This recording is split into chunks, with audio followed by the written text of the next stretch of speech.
My name's John Bearden, and this is my LEGO Helicarrier build. With this one, I kind of wanted to build something kind of like I used to play with G.I. Joe, and they had a helicarrier, or they had a big aircraft carrier for that one. I always wanted to have something like that for my Legos too. So this is built to kind of play scale values. So I can get all my minifigures on there and do little dioramas with them, having different fight scenes and stuff like that. My main thing is with this Lego set, I wanted to have something for it to land on and kind of fit in with. So that's kind of what I focus building everything else around to find the scale for it.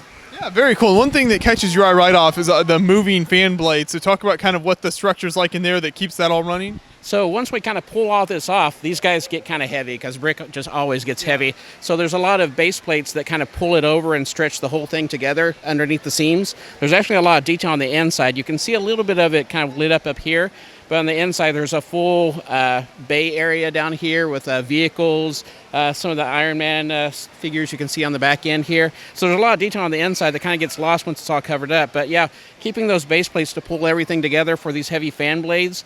And then it's actually running off of 4 different motors. They're all going to one battery pack. And right now that's getting a little bit drained. So I'm probably going to add another battery to that and may actually turn this over into one of the regulators that actually has power going into it, so I can kind of control the speed and stuff like that. Because I'd really like to go ahead and get Iron Man on one of the fan blades as well, and then slow it down a little bit so people can see him spinning it around.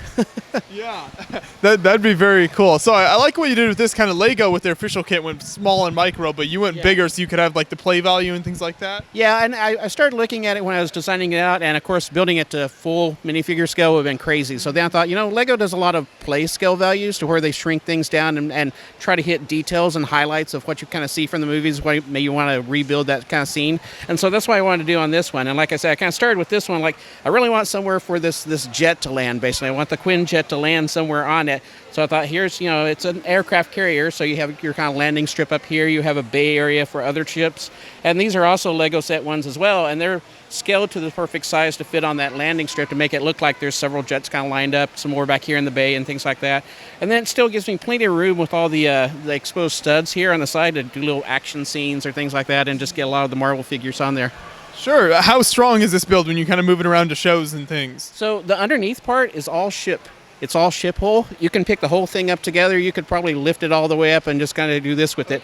All the top pieces are all base plates. So they're just base plates kind of laid on top and barely connected to it. So they kind of just come off very easily, so you can kind of take it apart, get to the inside, or put it all back together. But the under part of it is all one big unit. It is all very sturdy. In fact, probably next iteration on this, I'm going to go for kind of the New York skyline and actually build this up on top of 2 skyscrapers to have it up in the air and kind of have more of my Marvel scene down below.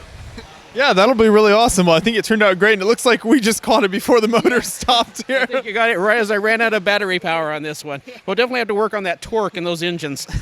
There you go. Well, thank you. I appreciate you talking with me about the build. Thank you. No problem. Thanks a lot.